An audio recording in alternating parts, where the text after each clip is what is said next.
Hello and welcome to the Fantasy Life Show. I'm your host, Ian Hartitz. It is a great day to be great. It's a great day to get after this week 4 waiver wire, everybody. I don't care if you're 0-3, 3-0. Record doesn't matter. All that matters in your life at this very moment is getting that fantasy roster ready to go ahead of week 4. And boy, do we have the best guest imaginable to help you do that. We got Fantasy Life's own Kendall Valenzuela, a.k.a. Mrs. Waiver Wire. You can find her article live on freaking Sunday, Kendall. That is so crazy to me. Oh, yeah. How's it going? It's good. Well, no, I got to keep up with you and Dwayne. Like, you put your rankings out early. Dwayne's got the utilization report. I'm like, okay, what am I going to contribute here? And at least you get waiver wires early in like Sunday afternoon. So I was busy yesterday though, Ian. It was awful. I don't know what we need to do. I don't know if we need to like do a little manifesting or say sorry to the fantasy gods, but I don't know what someone did before the season started. It feels like this happens every single year, but this year especially feels like important guys really going down. So it was brutal. But yeah, that article is live at fantasylife.com. Excited to be here. I love how in the article Kendall goes through some of the injuries to keep an eye on, and then one of the bullishes casually mixed in is Kendall's fantasy hopes and dreams in parentheses crushed. So we here again all certainly have some of these feelings. I know my group me, again, just horribly embarrassing 8-man league. But yeah, someone sent the screenshot into our chat, and it was just like every single team was scoring in the red below projections. So we have these sorts of weeks in fantasy land where again make us, remind all of us, I should say, that we don't know, F about words I shouldn't be saying on live air. You guys get the point. So again, all we can do is brush those shoulders off and try to get things right ahead of week 4. So with that in mind, let's get into some of these injuries we need to react to. It's time for our DraftKings opening lines.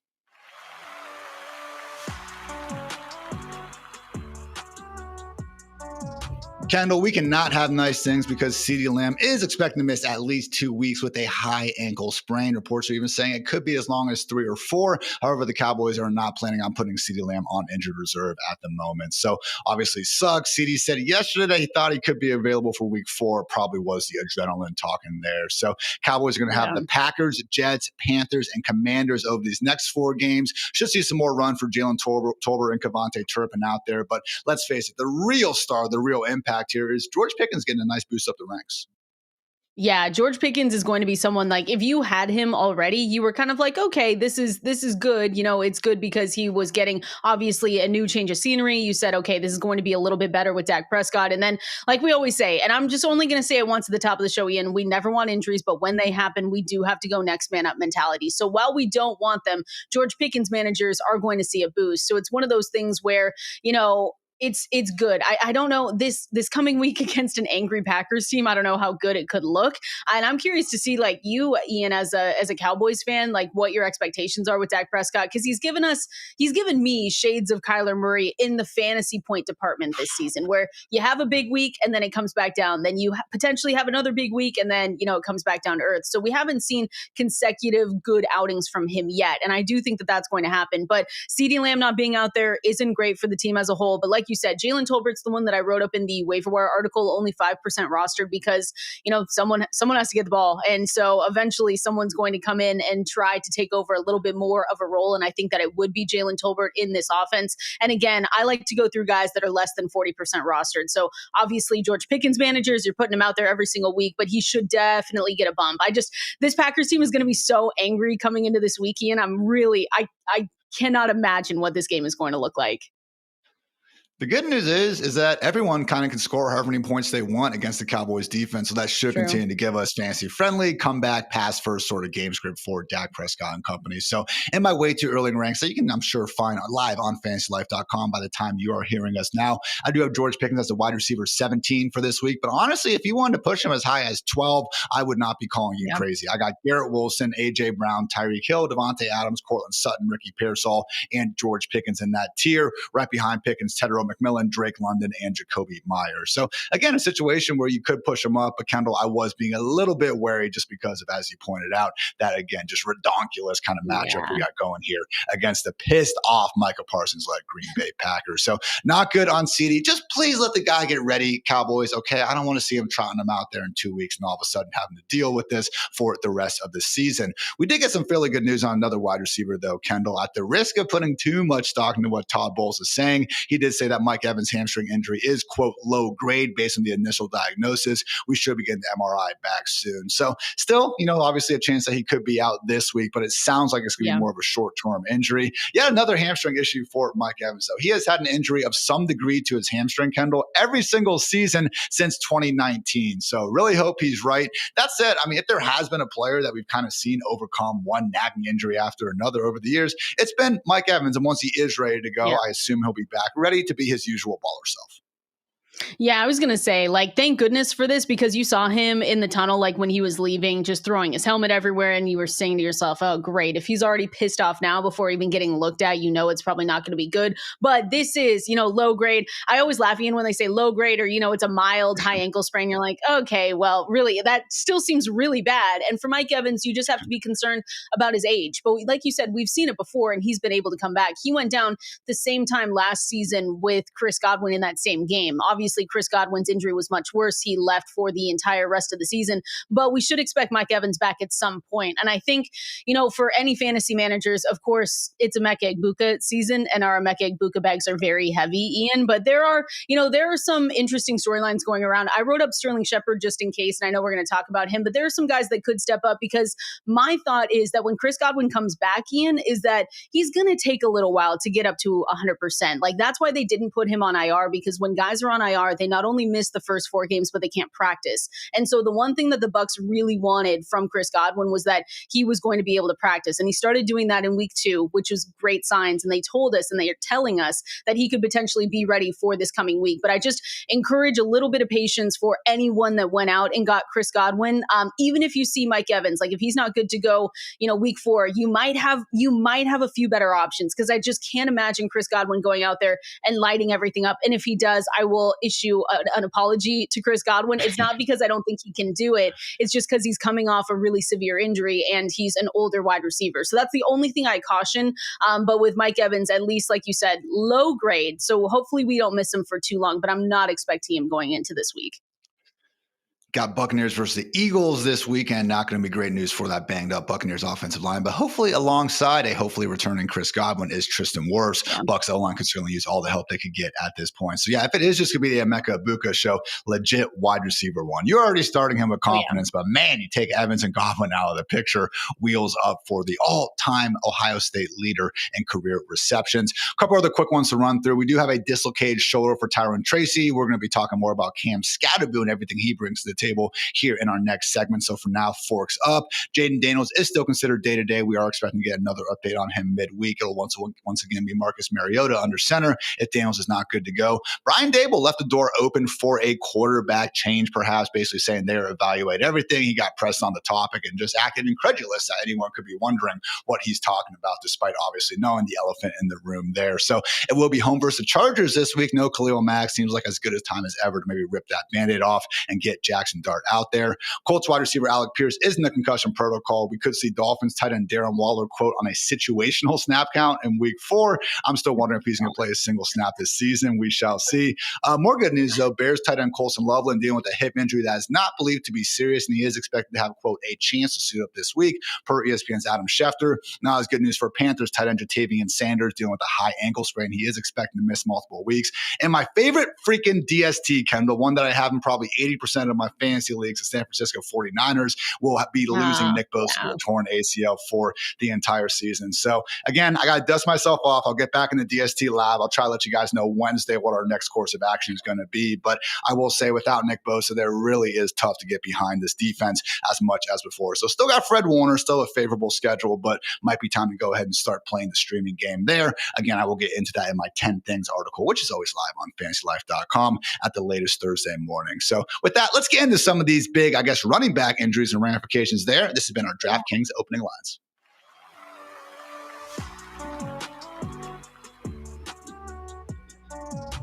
Big games, big moments, and even bigger upside this week. And I teamed up with DraftKings Pick Six to give you a new way to get in on the action. With Pick Six, you ride the upside by making simple predictions. Will a player score more or less than the number listed? Put your picks together, and the more you hit, the bigger your payout. And right now, there's an incredible offer. New DraftKings Pick Six customers play just $5 on your first pick set, and you will get $50 back in bonus picks. That's right. All you need to do is play $5 on your first entry, and you'll get $50 in bonus picks instantly. So don't miss your shot to ride the upside. Download DraftKings Pick Six, get on all the action, and sign up using my promo code FANTASYLIFE. Thanks to DraftKings Pick Six for sponsoring this. Let's make this season one to remember.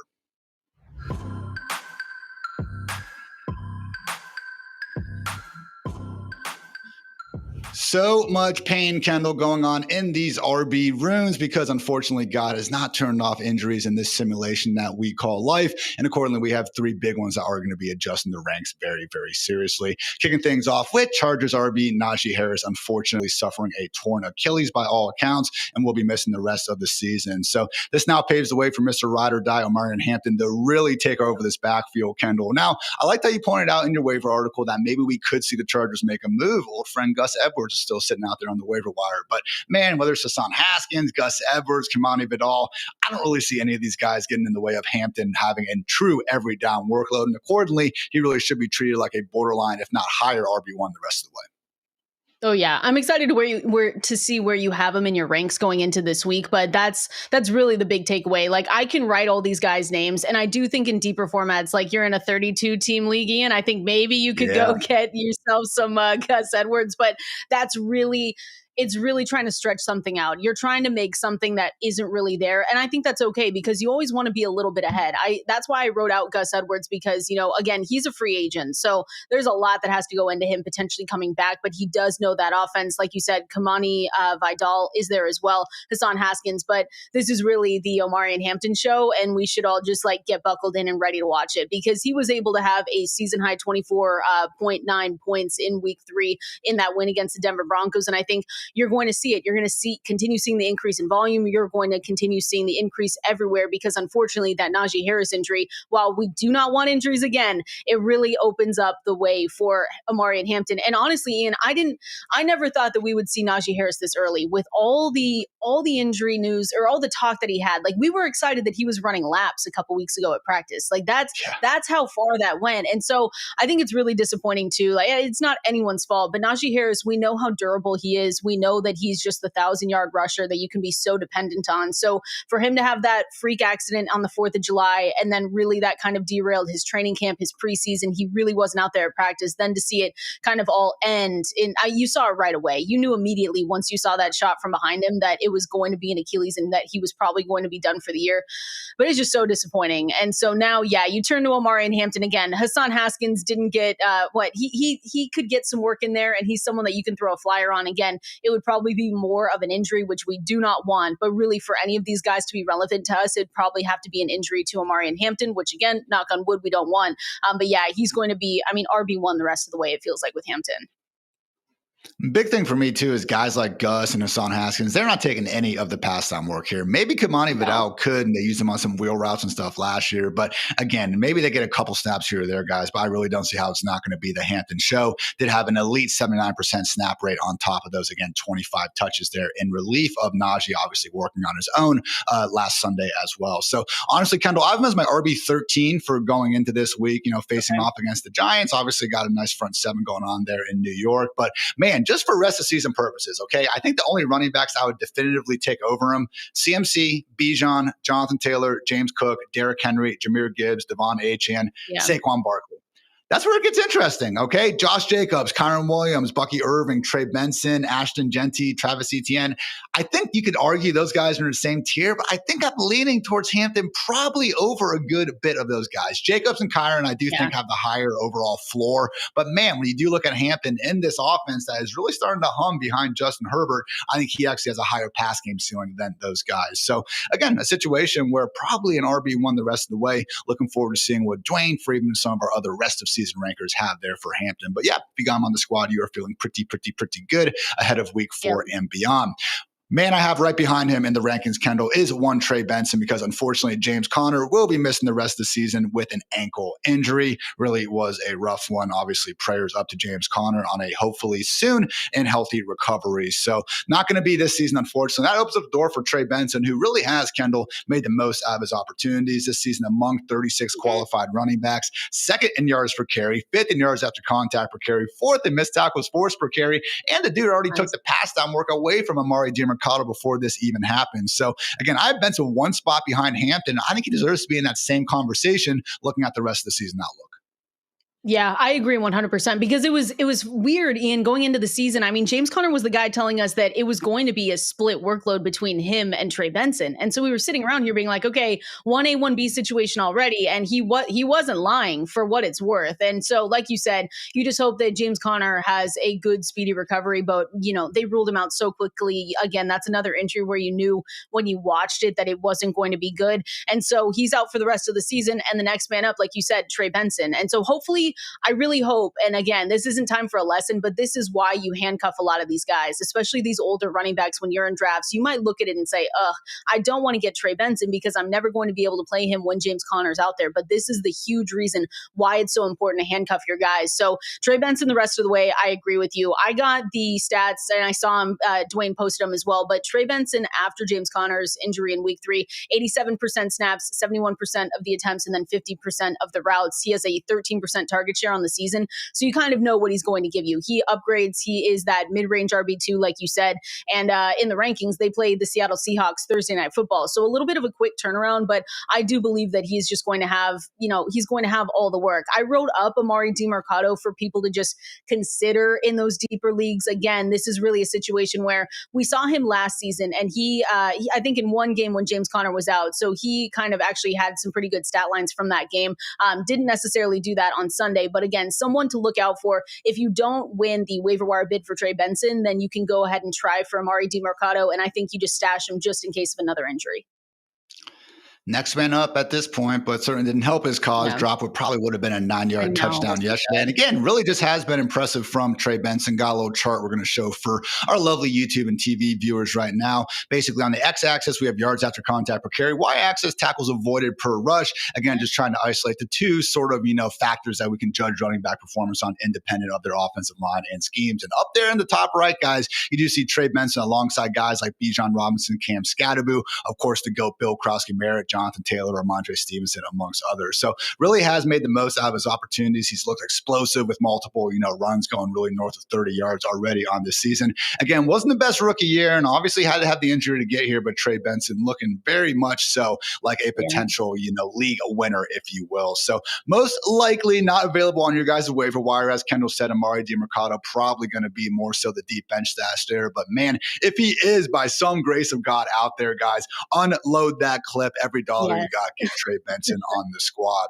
I would say a similar sentiment is true for the new New York Football Giants RB1. Cam Scatterbu, Kendall, certainly seemed like he was already going for that job. And then he threw a dislocated shoulder for Tyron Tracy, and it will be Cam Scatterbu RB1 season, at least for the foreseeable future. So not expected necessarily to see Tracy, done for the season, but man, running backs trying to play through rib and shoulder injuries. Just, again, I don't have the medical stats for you guys, but really is such a physically demanding position. I am not expecting too much from Tracy moving forward. I am now expecting a lot from Scatterbu Kendall, who again runs freaking awesome. Like this dude is just so hard-headed every single, freaking time he gets the football. It is a fun watch, but also just everything he can do in the pass game really does make him potentially one of the more fantasy-friendly running backs out there. So looking at the way too early ranks, again, I don't have much faith in this Giants offense. That's what keeps him down a little bit, but he's my RB17 ahead of guys like Ashton Genty, Alvin Kamara, and Chuba Hubbard, which is a little bit sad considering I did draft Ashton Genty a few times this offseason, but also good for anyone that has Cam Scatterbu, Kendall. Yeah, absolutely. Cam Scatterbu, again, this is what you were waiting for. Like, I figured that he was going to take over this backfield, whether it be just from his own merit, because I just think he's better than Tyron Tracy, or because of injury. And the thing that made me slow down a little bit, and I will say, hand up, I did slow down in drafting him a little bit in the offseason, was when he was dealing with his injury during training camp. I said, okay, that's not the greatest, but Cam Scatterbu managers, this is what you've been waiting for. And I think people can say, and I do agree, the Giants have a tough schedule. They have the hardest strength of schedule across the NFL throughout the season. And so it's not really going to lighten up. I think the big question is when they open the door for Jackson Dart to come in. That'll be an interesting conversation, and they push Russ aside, whatever it is. But the one thing that we love, the multiple things that we love from Cam Scadaboo is that he gets targets. And so, like you said, like he got those targets in week 3, and then it gives him a safe floor. And then you look at the goal line work and you say, okay, that gives him a solid ceiling. So you're really excited about everything that Cam Scadaboo can bring to your team. And he just, like, I don't know, Ian, he's just fun to watch. Like, how can you not watch that guy and be excited about just like football? My mom called me the other day and she was like, Cam Scadaboo, what's wrong with him? Is that what he does? And I'm like, no, yes, he looks for contact and he'll just like pinball off of guys. And that's how he likes to play. He's how he played it in Arizona State. And it's why I was so excited to see him go to a team like the Giants. While they might not be a good real life NFL team, it just feels like a really good fit for him. So again, I'm excited to see where are you going to have him ranked? Because I know always he's been one of those borderline, like he's been high-end wide RB3, right? But then you have Tyrone Tracy going down. I'm curious where you have him now. Like I said, RB16 ahead of guys like Ashton Genty, Kamara, Chuba, Javonte Williams, amongst other ones. So again, not the easiest matchup in the world against the Chargers this week, but no Khalil Mack in that front seven. And to Kendall's point, if we do get Jackson Dart under center, it is a situation where we've already seen him in some kind of run packages. And honestly, Scadaboo has been ripping off some nice gains in those. That can be the effect of, having more of a dual threat quarterback under center. So exciting times for the Giants. Again, obviously with Dart, Scadaboo, and Carter doing his thing on defense. A lot of rookies making some noise out there. Just maybe throw the ball to Malik Neighbors a few times. I don't know. I'm not a coach. Just maybe would be my 2 cents there. So again, guys, those are the 3 main running back injuries. Likely not going to be people you can actively pick up. Hopefully you already had them on your bench and are ready to benefit from that. Now that we are getting some waiver wire pickups who will be on your wire. First, though, a quick word to our friends over at Cuso Cuts.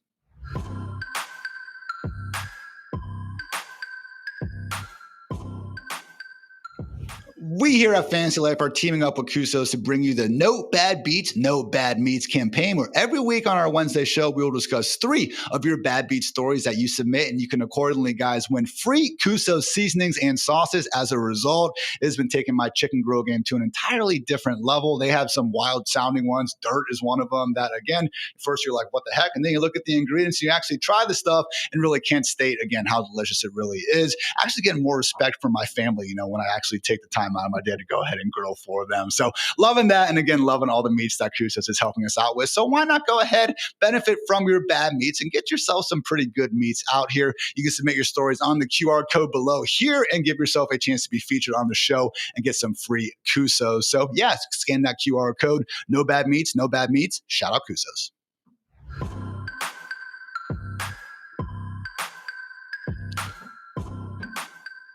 As always, we invite everyone to check out Kendall's very much free waiver wire article on fantasylife.com. But Kendall, today we are going to be going through the highlights from that, starting off with some quick hits on the quarterback and tight end positions. Okay, starting off with your former QB1 over there in Seattle, now doing his thing down there in Las Vegas. Geno Smith coming off a 3-touchdown, 290-plus yard performance. Unfortunately, didn't do it in prime time, so maybe didn't get the love that he deserved otherwise. But really, Kendall, it's a situation where I'm so underwhelmed with what Chip Kelly has been doing in Vegas and everything. But despite that, whether it's Jacoby Myers, Brock Bowers, or first-team future Hall of Famer Trey Tucker, Geno Smith still knows how to sling that football. Yeah, exactly. I mean, if people missed it, they know that if they listen to you and I, Ian, they know that we're going to talk well about Geno Smith if he does well. Now, if this was last week, it wasn't very good. And so that's why he wasn't on the waiver wire article. And I think Geno Smith you're going to see him on and off this article all throughout the year because he is in streamer territory, right? So I really like the matchup more so. Like Geno Smith, do I think he's going to always give you what he have, 26.6 fantasy points on ESPN scoring? No, absolutely not. But I do like this matchup. They're going to be at home against the Chicago Bears. And so it's one of those teams where I say, okay, I do feel like he can still be in that streamer mode, especially if you picked up maybe one of the backup quarterbacks last week and they didn't perform up to your level.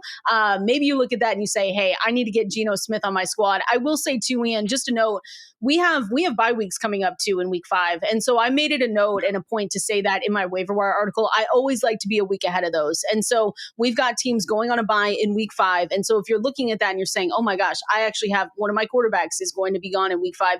This is the week to pick someone up and just look ahead. So again, Geno Smith might be that guy. They're going to be on the road going up against the Indianapolis Colts. But I like what I saw. He's connecting. We're going to talk about some of the receivers he's connecting with. Hopefully, maybe it could be, I don't know, Brock Bowers later on down the line. But again, Ian, we can't be beggars can't be choosers here. But I do like Geno Smith in this spot going up against the Bears.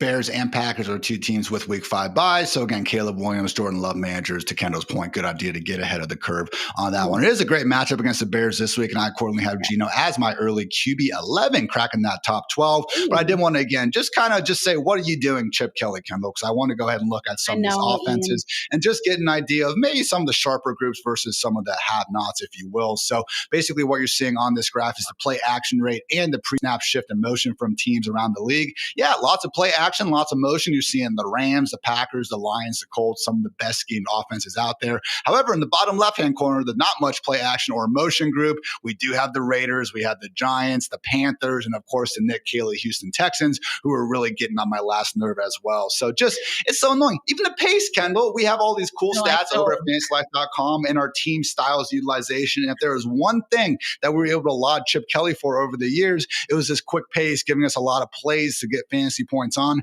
27th in pace right now, 20th in drop back rate over expected. At least they're run blocking good. Oh, wait, they're freaking miserable, Kendall. Really, again, other than Geno Smith just putting his cape on, I do not know what Chip Kelly has had going for him in Las Vegas so far.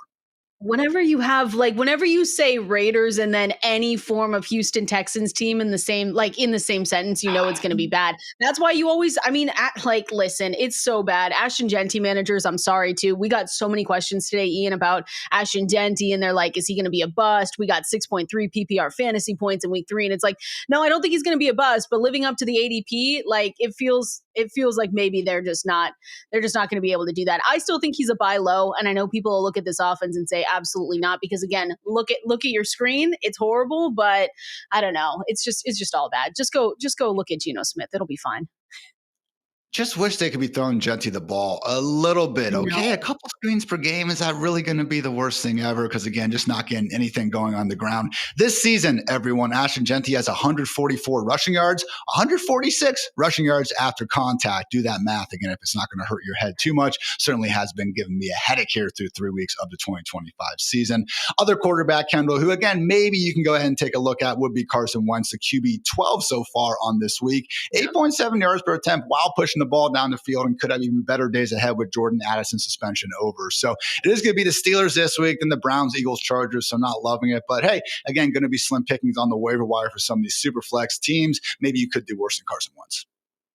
Yeah, it's not great. I felt kind of gross about it, to be honest, like writing him in, but it's one of those things where Jake Browning didn't really do it for us this week. Maybe he can pick things up, but and we're going to be talking about that here in a little bit, but they also have a bad schedule. So shout out to the Minnesota Vikings defense. You know, if you were able to start them, congratulations, probably more than likely on your fantasy win. And I just think, you know, what Carson Wentz had to do, all he had to do was really manage the game, right? Because of their defense, they were in a really good spot, but 14 for 20, 173. He was useful. He was good enough. And I think that's what you're looking for in a salvageable quarterback, especially a backup. He was able to produce for TJ Hawkinson. You got a little bit out of Justin Jefferson as well, so you were happy with that. Jordan Mason started the show. We knew that he was going to show up in this game. But yeah, Carson Wentz, for what it's worth, if you are really in a pinch, and again, we have bye weeks coming up, so you might be those super flex, it gets gross really fast. So I think Carson Wentz, for what it's worth, he was a game manager, and you just hope that they're kind of in those same kind of situations where he's giving you 173 yards, no turnovers. You're going to be happy with that.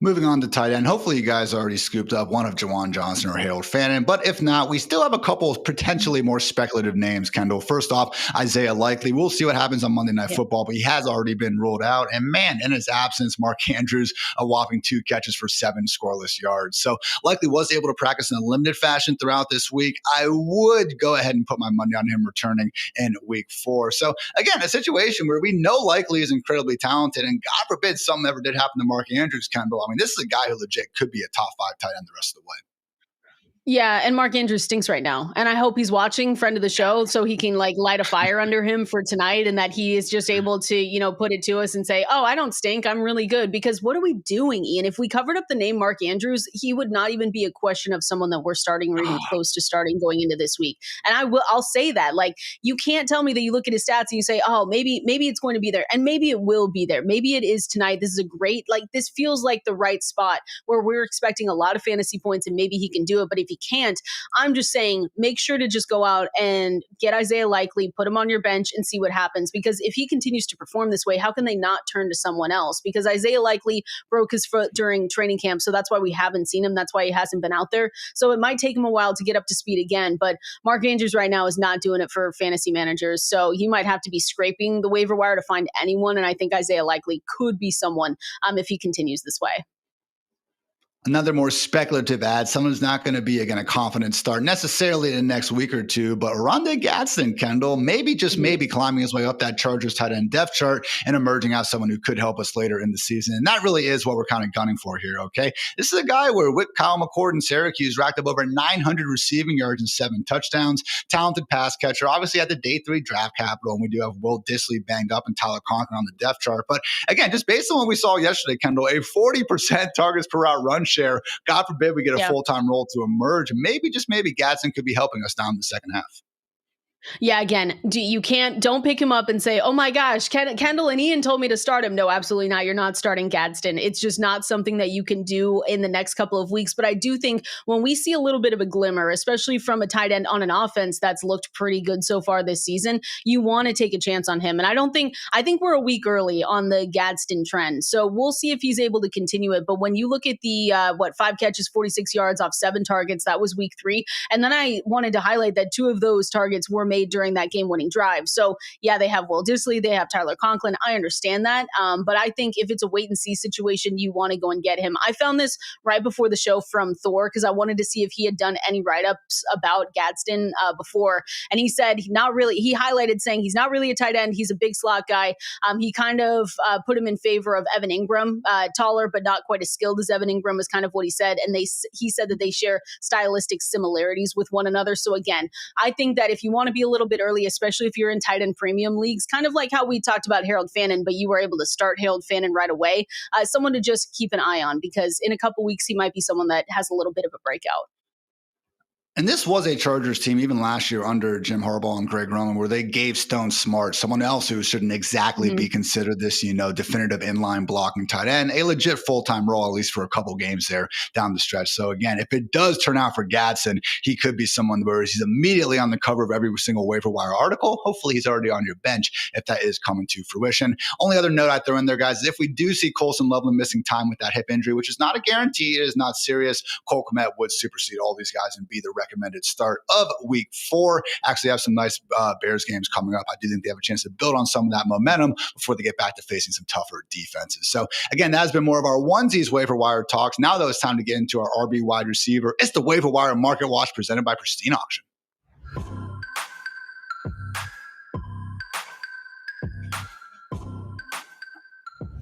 All right, K-Dog, we're going to be going through the top RB and wide receiver waiver wire ads of the week. Again, shout out to our presenting sponsor here, Pristine Auction. Also, we'll be giving some of our recommended fab amounts. But remember, you guys do know your league better than us, okay? So we'll try to give you the kind of percentage. But hey, if it is a more competitive market, everyone's going to be going out there. Again, feel free to use your own discretion here. So starting off, Kendall, with Texans, RB2, 1B at this point. Woody Marks might be Joe Quavius in your actual, waiver wire tool, whatever your provider is doing. But yeah, man, Dameon Pierce, healthy scratch. No Darnell Ogunbowale either. It really was Nick Chubb and Woody Marks out there. And as much as we love the Nick Chubb comeback story, Kendall, and he has had a couple good bursts out there, let's face it, hasn't exactly been killing it. And neither has the Texans offense. So if we do have an explosive pass-catching running back on the rise like Woody Marks here, wouldn't be surprised at all if he ends up being the most fantasy-friendly running back in Houston by the time the season's all said and done.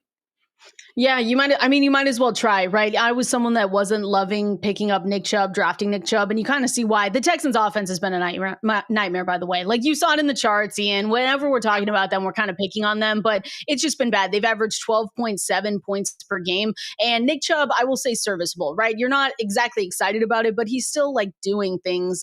He's averaging only 4.2 yards per rushing attempt, 9.4 PPR fantasy points per game. So I think if anything were to happen, and again, if you're looking for someone with a little bit more upside, yeah, I think Woody Marks is that guy. When we look at the playing time, it was a pretty much near, I think he matched. It was a near split for Marks and Nick Chubb going out of this game, according to PFF. So it's one of those things where I look at it and I say, why not? Especially because the running backs on the waiver wire are so thin and honestly just getting borderline too bad that if you really do have enough to take a chance on him, Woody Marks would be that guy.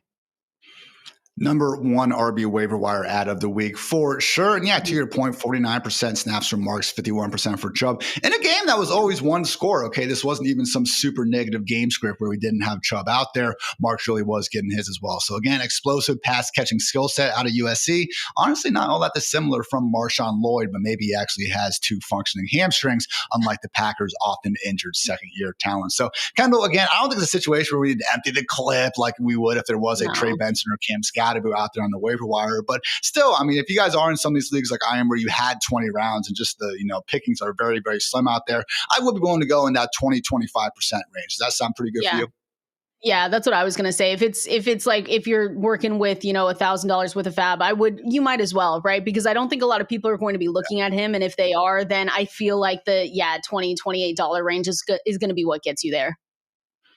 Maybe even a little bit more, because there actually is potential for him to, again, go ahead and maybe not fully displace Nick Chubb, but get that more fantasy-friendly role. He is not as, contingent on injury as some of these other guys. So the other two running backs that we would at least bring up, though, are going to be the Commanders, guys that, maybe stopping Bill Krosky merits ascension a little more than we prefer, but we have starter Chris Rodriguez, which is still just crazy to me, and also Jerry McNichols, Kendall, who had an awesome 60-yard tackle-breaking touchdown run out there on Sunday. So, again, a situation where it's going to be tough to ever really see either of these guys be penciling them in for 15 or 20 touches, but we like the offense, and to both C-Rod and McNichols' credits, they have made the most out of their opportunities. So for these fabs, I'd be going more so in the 5, maybe at the most 10% range if you are very in dire need of a running back. But Chris Rodriguez and Jerry McNichols, like Bill Krosky, merit. Unfortunately, they're going to continue to be stuck in this three-headed committee.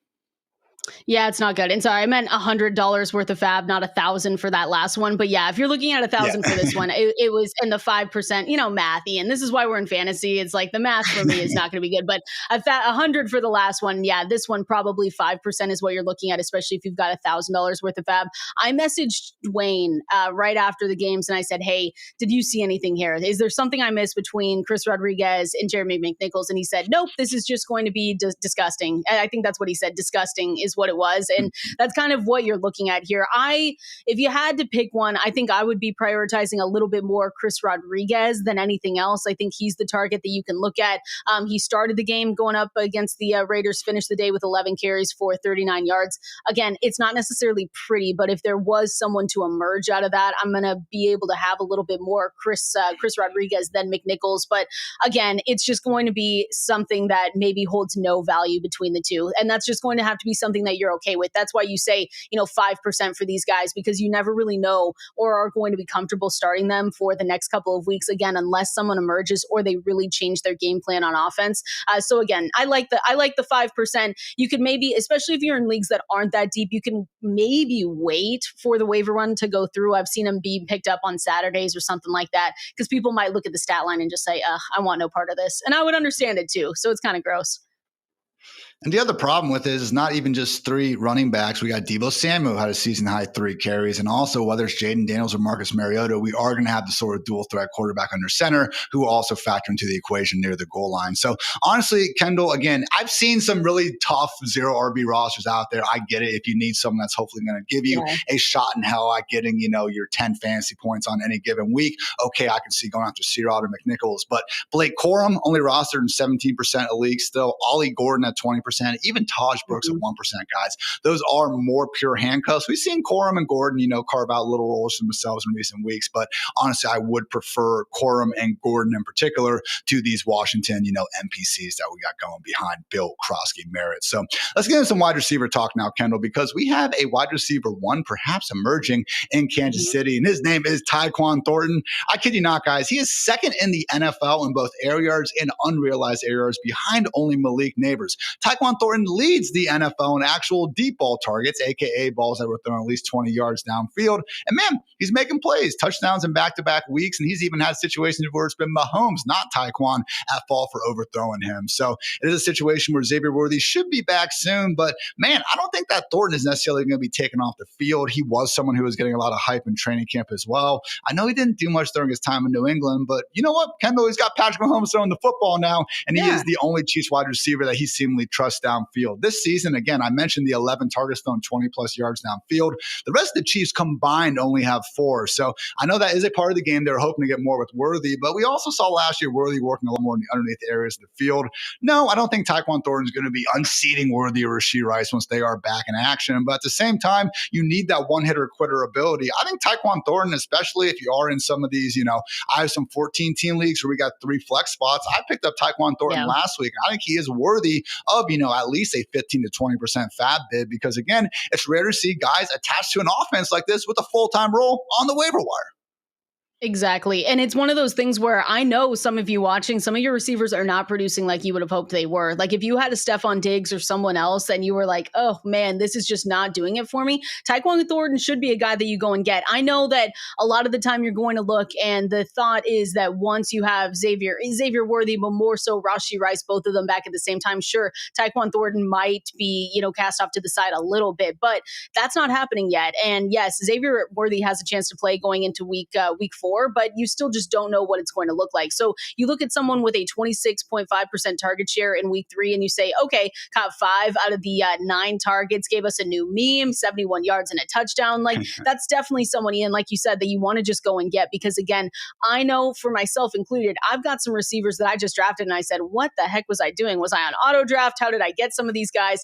Because they just haven't lived up to it. And especially those rookies, like now is the time that we see, Ian, a lot of people having to unfortunately go ahead and drop some of the rookies that they picked up earlier in the year because they're just not producing and they can't wait. And I understand it. If you're going into this week and you're 0-3, you've got 1 win, you have to start winning now. And so those guys are going to be some of your waiver wire casualties. Say that 5 times fast. And then Tyquan Thornton is the guy that you're going to want to go and get because again, it's still going to be a couple weeks before we see Rashee Rice. Xavier Worthy is still banged up. So if you continue getting chemistry with, like you said, someone like Patrick Mahomes, he's going to reward it. And we kind of saw it starting in that game yesterday.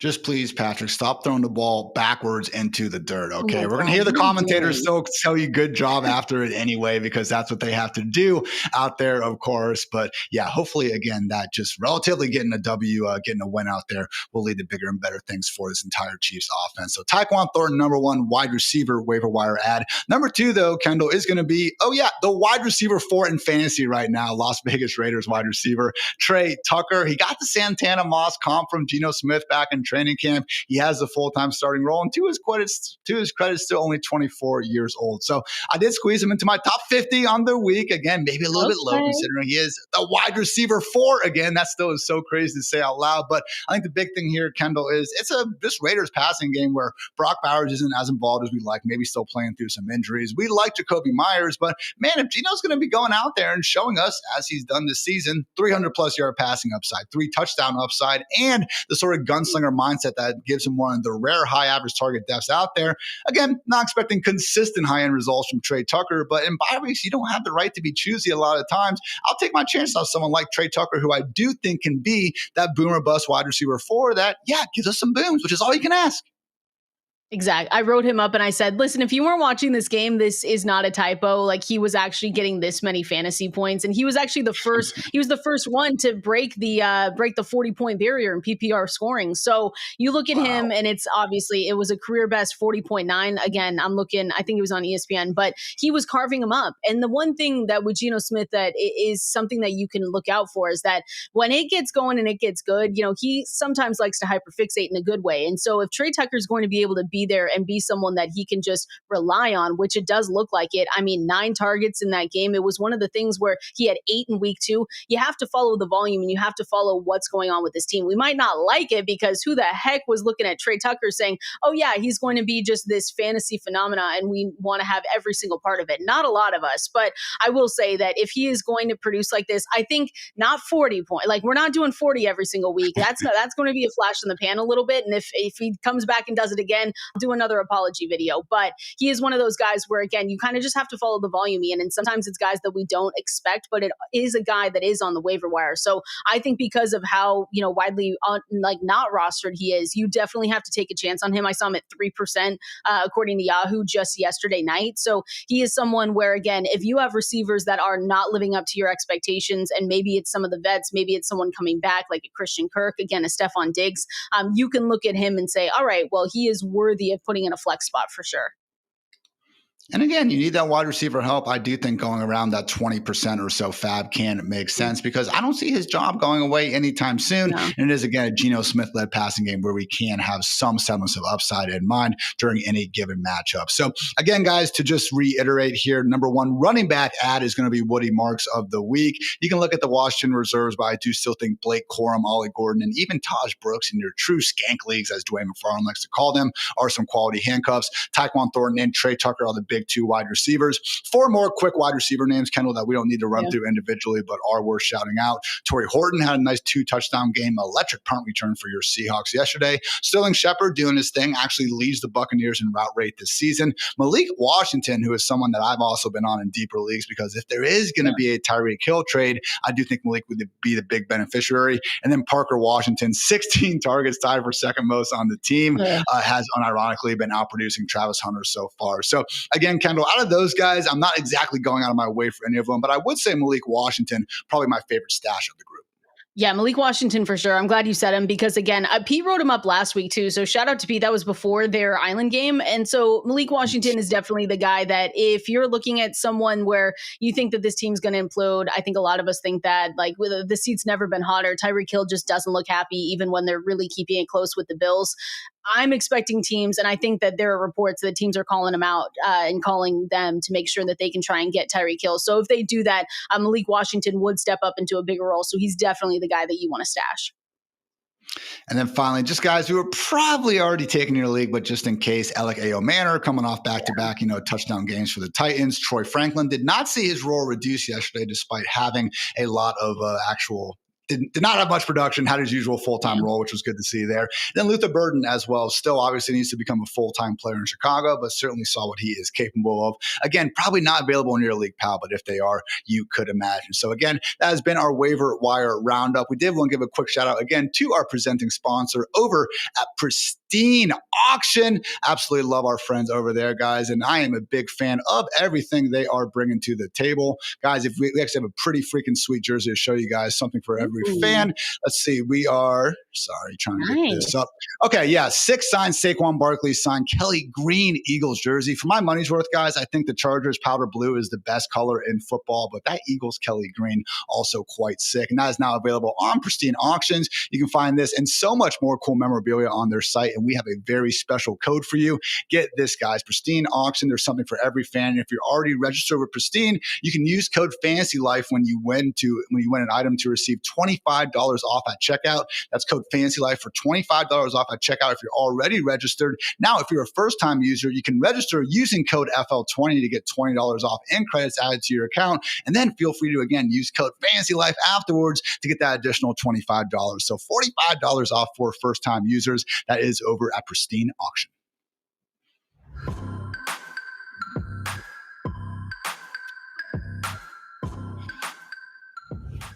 All right, Kendall, we have wrapped up the waiver wire advice here, but we did still want to go over some players who, let's face it, are not performing the way we were hoping they would when we drafted them a few short weeks ago. Wide receiver edition. I've gone ahead and crunched the numbers and looked at the guys who were, again, top 36 wide receivers in terms of preseason ADP, but have been anything but to start this still young season. Kicking things off with T. Higgins, Kendall, wide receiver 11 ADP, just a wide receiver 60 in terms of PPR points here pre-Monday Night Football. So Obviously, that injury to Joe Burrow has made things very difficult for everyone involved in that offense. And honestly, I'm not concerned that I am concerned, I should say, that yesterday isn't just going to be a blip on the radar. They have matchups against the Broncos, Lions, Packers, Steelers, and Jets coming up, a mix of potential beatdowns and secondaries that maybe we are not thrilled to be suiting up against. So I'm honestly going 8 out of 10 panic level here for T. Higgins. I do not think he's someone who needs to be in consistent starting lineups. He really is a boom or bust wide receiver 3 who, let's face it, could spend, unfortunately, a little bit too much time busting.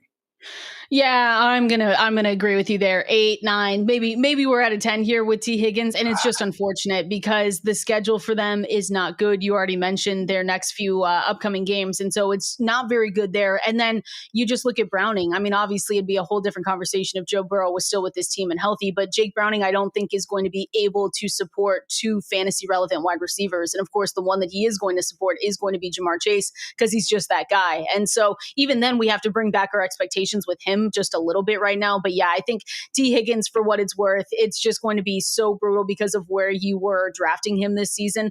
Not necessarily to say you don't have better options, because I do think that T. Higgins probably needs to be looked at as someone that if you can put him on the bench, maybe you do that. Just it's a Jake Browning thing more than anything else. I hear people calling for like them to go get any other quarterback, Ian, and it's one of those things where I get it with the calls for Kirk Cousins, but behind that offensive line, really, who is going to succeed over there? Like you can't, if you don't have a mobile quarterback back there, it's going to be a little bit tough. So I understand people wanting it, but it just feels like they're going to go with the Browning experience the rest of the way. And then if they do that, we don't see. I would be shocked if we saw Joe Burrow come back if they're not in a spot where they could make the playoffs. Because why would you rush him back? You won't. I can think of one man, Kendall. Oh my gosh, is it Jameis? Jameis Winston. Get that plane ticket to Cincinnati. What are you doing, Giants? He's not even your backup. You have Russ. You have Jackson Dart. Free Jameis already. Get him to Cincy. I freaking love it. So, again, very much panicked about T. Higgins. Also panicked about these Jacksonville Jaguars wide receivers, guys. BTJ was a wide receiver 7 in ADP, wide receiver 53 through 3 weeks. And Travis Hunter, Kendall, I was told that I hate upside if I do not draft Travis Hunter. Well, his upside so far has been the PPR wide receiver 72. After having that wide receiver 34 preseason ADP. So I have a new thing I'm going to be updating every week. You know how baseball has the Mendoza line where it's, a 200 batting average. You want to be able to pass that. I have the spike line, which in football is going to be a 39.6 passer rating. Okay. That's the passer rating you get when you literally spike the football into the turf. There are 4 players this year that have at least 15 targets who do not have a passer rating when targeted above the spike line. Brian Thomas Jr., Travis Hunter, Jerry Jeudy, and Xavier Legette. That's horrible, Kendall. The Jaguars lead the NFL in drops. BTJ has 3 of them. The vibes look off on both these guys. And the thing that I cannot figure out is the fact that Trevor Lawrence is finding success throwing the ball to basically everyone else in this offense. So, again, we see the flashes. BTJ just recorded fastest ball carrier time from a wide receiver yesterday. Travis Hunter on his 1 catch out there did look really athletic, made a couple guys miss and got off the field. But, man, Kendall, whether it's T-Law, Liam Cohen, these wide receivers themselves, there's a lot of things not going great right now. And as much as I am interested in buying low if possible, I gotta go 7 out of 10 here because I'm not immediately convinced that things are all of a sudden going to be better in week 4 and beyond. Yeah, I agree with you 100%. I'd even put this one at like a 9 especially for Brian Thomas Jr. Like it's just where you were getting him usually at the 1-2 turn. I mean, if you were really excited about him, you were taking him right there, maybe in the first round. Like you hate this. I wrote up today for Overreaction Monday on Sirius XM. I just said, sell Brian Thomas Jr. for a pack of gum and your sanity. Like it's just so bad. Like if you want to sleep well at night, sell him. And then of course I got pushback because it's just an overreaction. I'm trying to be dramatic, but you're not going to get anything for him. That's the thing. Like his value is at an all-time low. So for Brian Thomas Jr., you're just kind of sick about it. And I don't know, Ian. I mean, Trevor Lawrence, again, is one of those guys where maybe we just look back and say he sucks because I was trying to tell myself this story that it's going to be great. You've got Liam Cohen there. Look at what he was able to do with Tampa Bay. Trevor Lawrence is the, number 1 overall pick from a couple years ago. He has to live up to those standards, right? He's got all these weapons. No, maybe he's just bad. Like that's just the one. And I know people watching are going to be like, we tried to tell you, and I understand it. I was just getting too excited about it. But yeah, for Brian Thomas Jr. and Travis Hunter, like it went from he's going to play most of the snaps on offense to like not playing much on either side. It's just been weird, Ian. The vibes are bad. I don't know if they need a team breakfast. Maybe they need to go, I don't know, to Disneyland or go to some amusement park. I don't know what they need for team bonding, but it just hasn't been good for us in fantasy. So I'm putting a 9 for both of them. Again, I ranked 50 wide receivers ahead of Travis Hunter ahead of this week, and it really wasn't even that hard. So I don't blame you for being especially concerned there. Really could not picture a worse start for either wide receiver in this season. Last one, Kendall. Let's talk about Terry McLaurin, someone who entered the season with a wide receiver 15 consensus ADP. He is just a wide receiver 56, though, in PPR points through 3 weeks. He's gotten close. Honestly, I thought he scored a touchdown on that deep ball yesterday. I saw some people have a similar opinion on the old Twitter sphere. The whole replay, quick review, whatever, said it wasn't, but man, I really did think he was on top of that Raiders defender. Should have got 6 points. He did suffer a quad injury on the play. We're not exactly sure the severity. I don't think it's anything huge. It was kind of a blowout already, so they just didn't feel the need of putting him back in there. But I will say, Kendall, this is a situation where I would be more willing to, I think, buy low on. I'm going with a 4 out of 10 here. I think it's perfectly natural that Terry has had a rough start to the season. Obviously spent most of training camp trying to get that bag, which he eventually did, just still working out some of the timing issues. So yes, Deebo Samuel has emerged, but Deebo Samuel isn't taking those sort of deep ball down the sideline targets that we know Terry is making his money with anyway. So honestly, the fact there's really no other wide receiver, and Noah Brown who's banged up, Jalen Wade not really doing his thing with his opportunities, at least on offense, to worry about with Terry. So at the end of the day, we know Terry McLaurin is a really good real life receiver. We just saw him put up an upside wide receiver 2 season literally last year. And we believe in Jaden Daniels, who should be back sooner rather than later. To me, that is a sort of buy low situation that, yes, I do want to get behind.